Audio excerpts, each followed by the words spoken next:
ഇത് നമുക്കൊന്ന് കാണിച്ചു കൊടുക്കണോ സ്ക്രീനിൽ?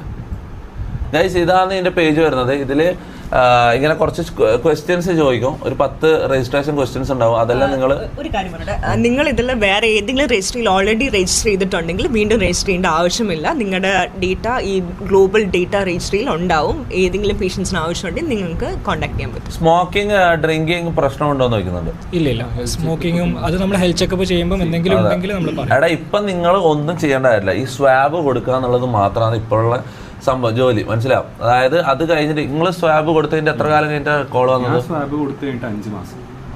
അതായത് 5 മാസമോ 1 വർഷമോ 2 വർഷമോ അത് എത്ര കാലം എടുക്കാം. എപ്പെങ്കിലും നിങ്ങളെ ഇതിന് മാച്ച് ആവുന്ന ഒരു പേഷ്യന്റ് വരുമ്പോന്ന് അതിന്റെ കോള് വരാം. അതെന്ന് പറഞ്ഞാൽ ആ പേഷ്യന്റിന് വേറെ വഴി ഉണ്ടാവില്ല.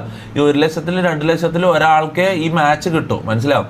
ഇപ്പൊ ഈ 3 കുട്ടികളുടെ കാര്യം എന്ന് പറഞ്ഞാൽ ഇവർ 1 വർഷമായിട്ട് വെയിറ്റ് ചെയ്യുക, ഇപ്പോഴും വെയിറ്റ് ചെയ്യുക ആളെ കിട്ടാൻ വേണ്ടിട്ട്. മനസ്സിലാവും? അതായത് ഈ ഇവരെ മാച്ചായിട്ടുള്ള സ്റ്റെം സെല്ലുള്ള ഒരാളെ കിട്ടാൻ വേണ്ടിയിട്ട് ആ 3 കുട്ടികൾ ഇപ്പോഴും വെയിറ്റിംഗ് ആണ്. അപ്പോൾ നിങ്ങൾ ആലോചിക്കേണ്ടതെന്ന് വെച്ചാൽ ഭാവിയിൽ എപ്പോഴെങ്കിലും ആരെങ്കിലും രക്ഷപ്പെട്ടേക്കാം നിങ്ങളിത് ഡൊണേറ്റ് ചെയ്തുകൊണ്ട്. മനസ്സിലാവും? ഇനി സൈഡ് എഫക്ട്